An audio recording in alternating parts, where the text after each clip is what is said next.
When you go out on a date with someone for the first time, you don't know anything. There's so much curiosity, so much excitement is there. You want to find out more. How long does that kind of listening last? And because working on relationships, communication looks cumbersome, people go for the easy option, tangible things, gifts, diamonds, car, house, clothes, vacations. So when you wake up in the morning, if you get a good cup of coffee or you don't, does it have an impact on you? Everything that is happening to us every moment is shaping us. We have illusion that we are the same and other people are the same. Neither am I same nor are you. So to gift somebody listening is actually rare. And that will be generosity, right? And that's a rare gift human beings ever get. And when they do, they fall in love. Hello and welcome to another episode of Brightlife Talkies. I'm your host Kritika Rastogi, and today's episode is a deep dive into a topic that touches each and every area of our life, our relationships. So whether you're navigating the complexities of romantic relationships with your kids, your spouse, your family, even your workplace and other family dynamics, today's episode is your guide into how to truly connect. Let's welcome our guest for today's session. Mr. Purvesh Sharma is an alumnus of IT Delhi. He's an entrepreneur, he's founded multiple schools, he's been a TEDx speaker, but today he shares about how he remains available to his family, his wife, his kids, his extended family, and how you could do it too. I'd love to understand what is your take on what is actually quality of life. What role do our relationships play when it comes to our quality of life? All of it. Even though when we say quality of life, we tend to go for, things or infrastructure or circumstances, which may be an enabler, but they never determine quality of life.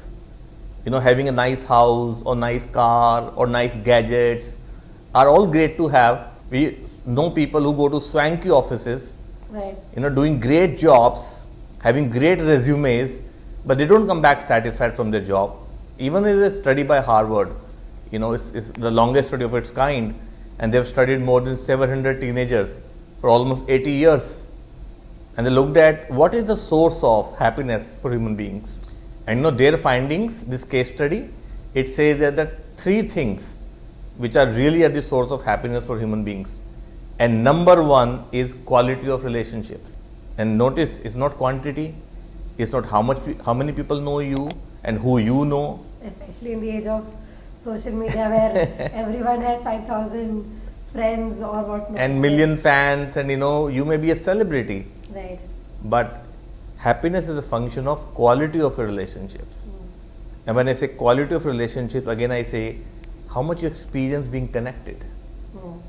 How much you are in communication with people that matter to you. How much fun you have with them. Do you really have fun with them? Sometimes we do activities we think will be fun. We go for vacations which we think will be fun. But when we actually go there, it doesn't come out to be as much fun. Or we go for activities we think will be fun, like going out for dinner or throwing a party. And yet in the party we are lost. Not really having fun. Not really enjoying as much as you planned or anticipated. So quality of relationships absolutely impacts your quality of life vis-a-vis your happiness. But the challenge here is, what does impact quality of relationship? Is it about how much you give to each other? Is it about spending time? Have you ever noticed that two people are spending time together but both are on their gadgets? Yeah, many times.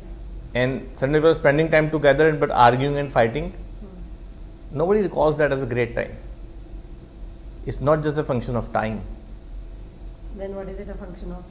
And I'm thinking, consider maybe quality of relationship is a function of communication. Now, when I say communication, most people hear saying things. When I say communication, people think, okay, I should say things straight. I should say things better. Mostly the focus is on speaking. What should I say? How should I say? When should I say? What should I say? What should I not say? What is my demeanor when I say this? People want to become better speakers. I say communication is a function of listening. Can I really listen to you?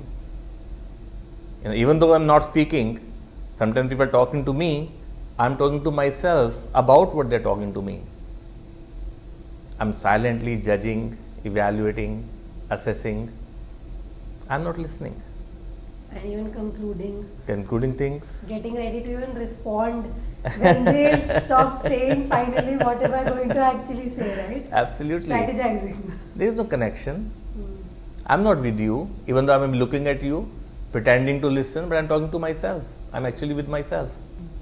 And when I say listening, I mean being with you. Really getting you. What you're saying, what you are experiencing, what's happening with you, what's important to you, what are you committed to. When I am fully getting you, that's communication. I have a question. This is actually a very, I think common, popularly written things that, we must be good listeners. But why, like if it's so common knowledge, why is it so uncommon? If it should be so, if it's like a common advice, why don't people listen? Or what comes? There are a lot many other things which are common advice. Right. Like don't eat junk food. People do all the time. Don't be rude to people. People do all the time. Don't be judgmental. People are all the time. Just because something is commonly known does not mean that people actually do it, because doing it takes something. And that's my question as well, that what comes in the way of our listening? I would say what comes in the way of my listening is the stuff I already know. Even before you open your mouth, I already know what you're going to say. I already have judgments about you that I've made from the past. Who you were yesterday, who you were last month, the experience I had with you. I've so much already filled in. See, if this cup is already filled, can I take it anything new? So when you're talking to me today, I'm not listening to you fresh. I'm listening to you through the filters of everything that has happened between us in last all interactions. And at some point it becomes so much, nothing new can be heard.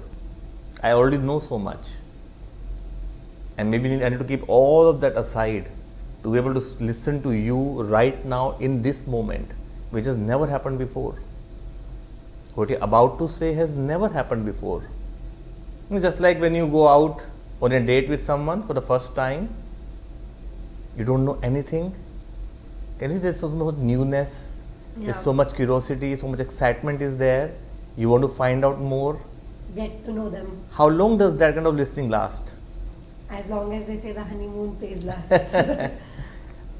And that does not last long. Yeah. Especially in a relationship which are older than that, and most relationships that matter to us are actually older than that. Right. That newness is gone. Our cup is already full.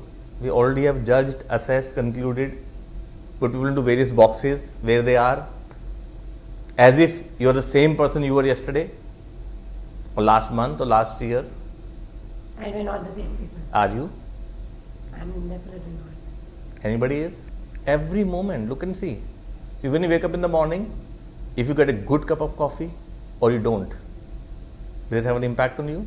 So every day I would be different depending upon what's happened or what's happening in that particular moment. We don't notice. We think we are same. Are we? While you coming to office, you look at the traffic, and suppose one fine day you don't find any traffic. Will that impact you? Absolutely. Everything that is happening to us every moment is shaping us. We have illusion that we are the same. And other people are the same. Neither am I same nor are you. Like we're having these conversations happening for the first time. Right. Ever. Never in the last 15, 20 years of knowing. Yeah. Absolutely. I can listen to you as the little girl you were 15 years back. You are a businesswoman, you are an entrepreneur. You are creating this video to communicate to the world. So I'm listening to you right now. What excites you right now? And that is something very rare for human beings. The experience of being fully heard, unfiltered, unedited, non-judgmental, not assessed, Just getting you the way you are not. And when that happens, the natural outcome is affinity and love. Right. A liking, an understanding, an attraction, wanting to be with that person. And that's, It could be your parents, your child, your spouse, your friends. yeah. I was about to say it doesn't have to be only your partner or boyfriend or husband. Yeah, not just romantic, I'm thinking all kind of All kind of relationships. relationships. And that impacts the quality of relationship. And that impacts the quality of life. Everybody understands this. So many studies published and everything, just like junk food. Right. But then eventually our impulses, take over. And when we see a attractive junk food, it could be ice cream or cake or something, that time we don't think about what actually gives us health. And I don't think it's common to think of that working on a relationship means working towards emptying the cup, right? Like I think when we think of working on a relationship, we think of how can I pamper the person, how can I make them feel good. Yeah, again we go for things, Yeah. how to, express my love. Almost never we think of, let me actually give 1 hour of pure listening. What do you think of, let me give this gift, some clothes or car or diamond or vacation. But how about giving 1 hour of pure listening? So our attention is the biggest gift we can give. Listening, I would say. Listening. I may attend to you and judge you. Right? But attending not to judge. Fully being present, listening. Fully getting you. Just for the sake of getting you. Not to judge you. Not in order to. Not expecting back from you. And what a mystery that, we most of us don't do it because this takes work. Yeah. It's easy to buy something and give it to you. It's available in the market. There's no listening to bought from any place. I can go to Amazon, okay, give me 2 hours of listening or gift these 2 hours of listening to. There's something you need to generate. And for that I have to keep all that aside, all that noise in my head aside, what all is running me right now, my reactions. Like right now I'm being with you, so my business, things that I have to take care, what I have to do after this, all the things running in the background, then I'm not really with you. So to gift somebody listening is actually rare, and that will be generosity, right? Yeah. And that's a rare gift human beings ever get. And when they do, they fall in love or experience love and affinity. That's why whenever I've seen, and myself also, like, when we find our partner or find the person we want to marry, the first thing we think is, I feel understood, right? Like, Yeah. that's such an important... Like he gets me or she Yeah. gets me. Can you get that? Sees me for who exactly I am, right? All those romantic notions come up. Yeah. Yeah. And anytime somebody really gets you the way you are, the way you're not, and doesn't want to change you or fix you in any way, you don't experience being accepted.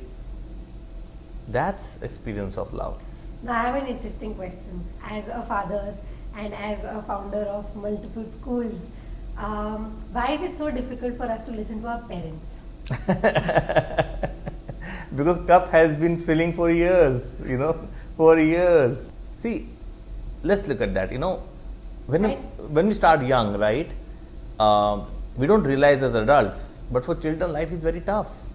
They're being told all the time, do this, don't do this, do it this way, why did you not do this way? Wake up, sleep, Do homework, go to school now, go there, don't go there, all the time. How long would you like it? And when we grow up, when we have chance not to listen to that, most of us choose that. And people who are closest to you are hardest to listen to. because we know them. Because cup is so much full. I lead these courses, I'm talking to you here right now. But now I'm going to go back and talk to my wife. You think I'm fully present, listening to her, getting her? It takes way more causality and deliberate effort to listen to people who are closest to you. Irony is, they are the most important to listen to. It's easier to listen to a stranger with whom you have no past, Right. isn't it? Like every But- candidate we interview, we listen, right? Like what do they want? Why do they want to do the role? Past, future, we listen, But notice you don't go back home living with strangers. yeah. You go back living with your parents, with your spouse, with your children. And you don't love strangers. You love your parents. You love your spouse. You love your siblings. That is where you need to bring communication. And there is no shortcut. Yeah, I can't. Just like health, there is no shortcut to building health. You need to cut out junk food, you need to eat healthy, exercise, sleep well, give up stress. So does relationship. And because working on relationships, communication looks cumbersome, people go for the easy option, tangible things. Gifts, diamonds, car, house, clothes, vacations, tangible. And even in the digital age, like just, posts and shout outs, happy birthday to my best friend or something. But like generally not really our time. And That is about looking good, I want to tell the people how much I love my wife, except my wife. All this public display of affection, so-called, which is rage in the social media age, is the person you're expressing your affection for really experiencing that affection? Or do you want to look like loving the person that you're expressing affection for? Versus actually loving that person, that would mean that you're actually being with that person, listening to them. These days, anybody having a conversation, like uninterrupted, not distracted, even for an hour, is a rare thing. No phones being attended to, no Isn't it? WhatsApp messages being replied to. Yeah. Very rare. There are just so many interruptions on the system. So we're getting lost in symbols of love, expressions of love. Did you say love you to me? Did you like my post? Were you rude to me or polite to me? Versus, are you with me? What did you give to wife this Valentine's Day? Almost nobody answers. An hour of listening. So do you actually practice an hour of listening? Sometimes. I do intend to. Yes. For me, the most precious gift I can give to somebody is listen to them. Right. Just like sometimes, you want to just go for a run Right. and you just look, you do your run and you feel so satisfied. Sometimes you write a good email and you're fully satisfied having done that. For me, what gives most satisfaction when I'm able to listen to somebody fully. And this is something I'm practicing for 25 years and I'm rarely able to do it. So do you advise people taking on that, There's nothing better to take on in life. how can we, I'm just... And I'm not saying this because I'm saying, you listen to Harvard's study of 80 years. Right. If you really want to have a good quality of life, you want to be happy in life, focus on quality of relationships. And for that, I'm saying take on, try on, communication, listening. So, okay, I have a question.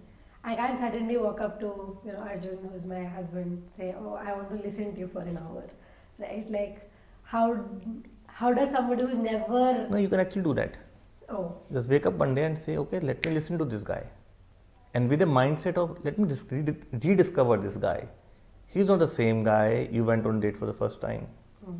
That was a bachelor, he's a married man. He has different aspirations now. You got married. yeah. You assume that you're waking up to the same guy you slept with. No, who he was yesterday night is not what he's waking up today. His day is cut out. He may be in a hurry or he may be relaxed. You don't know. His aspirations have altered. His experience of... His challenges have altered. Yeah. From a bachelor to a married man, you have no idea how much challenges have altered. His life is altered. And loaded with expectations now. And nobody willing to listen. Maybe he's worried about his wife's health. Maybe he's worried about his career or his venture. I don't know what's happening with that guy. that we take so much for granted. It will be a great idea to just wake up and say, okay, I want to just listen to you. What's going on? What's happening? And just listen. What he's happy about, what he's worried about, what he's excited about, what he's bored with. And give him space to just communicate anything and everything. And what if people don't communicate? Let's say not Arjun, for example, but I can think of, some people in my life who may be reserved or more closed. Like I remember once going up to my grandfather and I had never said that, I love you, Babaji, to him. And I just one day called him up and I said, Babaji, I love you. He said, these are Western concepts. Okay? So, listen to that also, na? I got very So when he said, I love you, listen to the reaction also. In his world, that's a Western concept. Maybe he's embarrassed. Maybe he doesn't know how to respond to somebody saying, I love you. Sometimes when you communicate with people, they may react in the way they will react, which is not what you expected. But if I'm judging how you're reacting, then I'm not listening. And people don't communicate because they don't feel safe. Even though you're asking, how are you? But are you really interested? That's why everybody says, all well. And it's fine. Like I don't remember, some famous philosopher said, it's okay, no matter how much you lie. Nobody's listening. Isn't that your experience when you go to parties? Yeah. Everybody's all well. And everybody's just catching up and that's it. Yeah. How many people say, you know what, I'm very worried. I'm challenged in my business, or with my son, or with my spouse, or with my health. You want to look all fine. But when you're really interested, people may tell you. Sometimes you notice that people don't tell the truth. It's also a function of the listener, right? Yeah, because you tell some people the truth, correct. not everybody. So can I be the person with whom people feel safe enough, accepted enough, whichever way they are, whatever they're going through, is fine. Maybe then they can say. A lot of times, people go in even therapy. A lot of that works in that is somebody listening. For once. And listening does not mean I agree with you, or I'm saying yes to you, or I'll do what you're asking me. I am just getting you. It's absolutely okay. The way you are, the way you're not, what you're saying, what you're going through, what you're experiencing. Getting present to what you want, what you're up to. Yes, perfectly fine. And that automatically will build empathy or compassion in the relationship, right? There is no building empathy. When I'm with you, I'm experiencing what you're experiencing. That's empathy in action. We have a concept called building empathy. Building empathy, I imagine what you're experiencing. No, I can actually experience your experience. Haven't you sometimes, watching a movie and something's happening in the movie and you're crying? Yeah. That's empathy. You're experiencing somebody's experience. It could be pain, it could be happiness, it could be excitement. When you're listening, when you're actually communicating, empathy is present. There's nothing to build, nothing to one day. When you said that, as children, we find it very tough to listen to our parents. But now a flip question, I'm not a parent, I'm asking you. But why don't parents listen to kids? There was no cup there, right? They started with a blank slate. I think most parents are also aware that, kids are still growing up. Why don't... But children also grow up, right? So you They think... start with a, empty cup, but children grow up. And they have their own views of the world, the way they see the world, their point of view. They're discovering new things, which most of the time don't fit with my point of view. And I can say with my own experience, my son sees the world very differently from the way I see the world. Right. And that doesn't match. what I hold sacred, true, fact, real, when that gets questioned, it's not easy to listen to. And I remember this one time you said something very interesting to me and my father, that my dad's name is Kamal, so you said, Kamalji, you are now father of 26-year-old. Stop acting like father of 18-year-old. You know, like Yeah, absolutely. Like when you say kids We grow need to up, grow up as parents also with our child, right? Like I've known you for more than 15 years now. Yes. Now can you 15 years back, the way you were, imagine if I treated you like that? Yeah. That person was 15 years back. You're no longer that person. Right. But that time the biggest struggle was I didn't get into the college I wanted. Yeah, can you imagine? That was the Disaster of my life. all of life about. Yeah. And I told you that time, when you go out of college, sometimes year later, you laugh at it. Yeah. That's what mattered you the most at that I time. remember. It. It's like a teenager crying over a pimple. But for a teenager, having that pimple on her face is the end of the world. Right. So at that time, you need to get that teenager like that. Oh, I got it. Your face is not looking the way you wanted. So in a lot of ways, actually, listening is also tough because it forces you to be open, right? Without being open and without being fixed to what we know as real, right? And being fixed to our point of view as well, we cannot listen.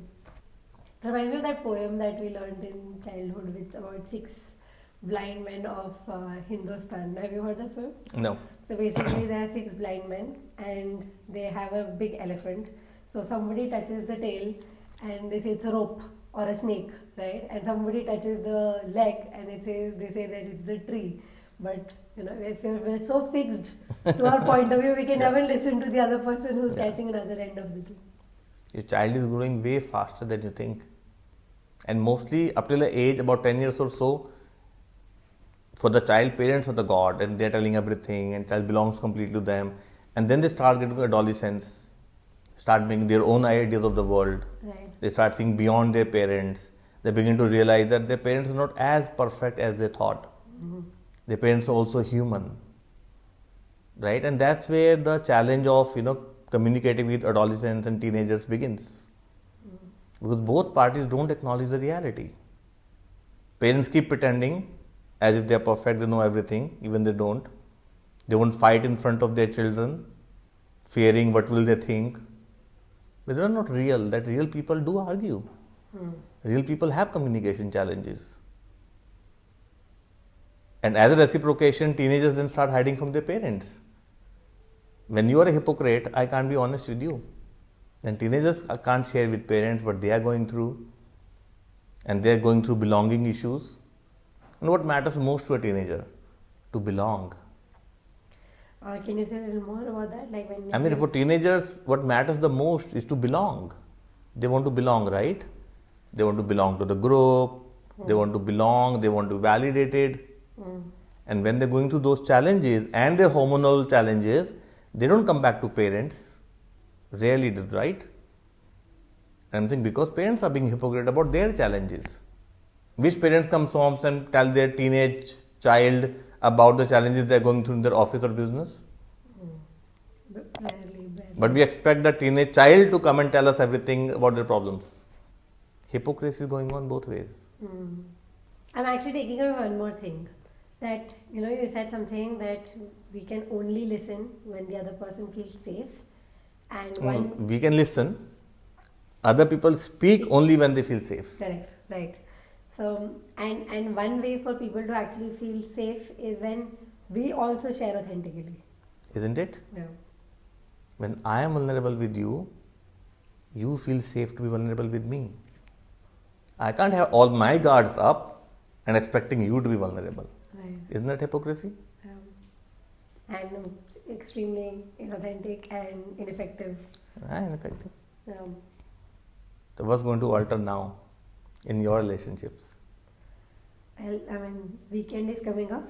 2 days from now, I am going to spend the whole Saturday listening to, I recently got married, so listening to my new family members. My brother is just back from Bangalore. I think listening to him, I always used to relate to him as the person who has a bunch of things to deal with. He's dealt with all of that. Now, what is important to him, right? Don't look at whole Saturday. That's unreal. Mm. Right? Look at 15 minutes. Like 15 minutes. Tell your brother, the next 15 minutes, I'll fully, openly listen to you. Mm. Trust me, 15 minutes is tough. Keep your phone aside, keep everything aside. Make sure there are no distractions. Try 15 minutes. Are you available for a coffee after the episode? Yes, I am. Perfect. Same with your spouse, same with your family members. Right. Try 15 minutes. Trust me, 15 minutes listening to someone will open up whole new level of relationship. And you can practice and increase the duration and intensity of listening. Like running. Exactly. But actually, and suddenly, whenever I've taken it on earlier, it's led to immediate warmth and Absolutely. connection. Absolutely. I have to share something. For the first time, every time when we shoot the podcast, I am not always listening because I'm always worried कि edit में कैसा लगेगा. Whether it's our personal rap or what, I was really listening. Yeah. And I was able to also examine that, who all do I not listen to? And I was also examining who all does not listen to me, right? But I was very in there in the conversation. Absolutely. And I'll give you one very, trick. Everybody wants some trick. Yes, please. I love tricks. The access to listening is actually noticing when you're not listening. So whenever you start listening outside versus inside, stop listening outside. Yeah. You can say pause. Okay, sorry, I didn't get it. Sorry, I got distracted. Just catching yourself. Yeah. And the moment I catch it, I'm with you. And sometimes when you really start listening, what's get present is silence. And we can just be with the person. There's one thing that I'd like to go back to as well. You said that we don't listen because there's just so much past that is there. And I think sometimes That we have accumulated, that we have made conclusions, made decisions. And I think at times the past is not even our own, right? For as we were sometimes children form an opinion about their dad's family because their mother had a version of it, right? Absolutely. And this is as real and as desi as an example as it gets, right? And then so much past in it. How can we even get how do I say? How can we even put it aside? Very difficult, right? These are not. One way to do that would be to actually get present. That whatever conclusion, decisions you made, you made them long back. And now you're listening to those filters, like you're wearing a pair of sunglasses with yellow lenses, and you forgot that you're wearing them all the time, and you're no longer seeing the way things they are. If you can really trace back and go back to, when did I start this? When did I start listening this way? Something happened, and you made a conclusion, which is only one point of view. Could there be other point of views? Could be that person's point of view. And suddenly some window will open up. I think even with respect to, let's say parents and kids, right? If parents conclude that, this child is difficult or does not listen, right? Game over. And we are all guilty of that. Child doesn't do well in one exam or 1 year, we conclude, ऐसा कुछ नहीं हो सकता है. Because I have made up in my mind that only somebody who gets a good marks does things. Reality is quite contrary. Nobody can predict life. The people who did very good academically didn't do well in life. Right. People who didn't do anything academically did great in life. Dhirubhai Ambani. All of us pretend as if I know how life is going to turn out. Really? And I would say, as parents, I'm a parent, our job is not to judge or evaluate our child. There's a whole world to do that. At least as a parent, we need to be absolutely non-judgmental, unconditionally loving. And if there's a whole world to judge your child, isn't it? At least child should have one place to come home. To feel safe. Remember, home is a person, not a place. Yeah. If you're also judging as a parent, then who's your child's home? How about being home for people in your life? How about being home for people in our life? Like you being home for your spouse, you being home for your parents. Like when they meet you, they come home. Right. And that becomes available when you start listening. That does look like a bright world. Sorry for the plug-in button. But it does. Yeah, absolutely. Thank you so much.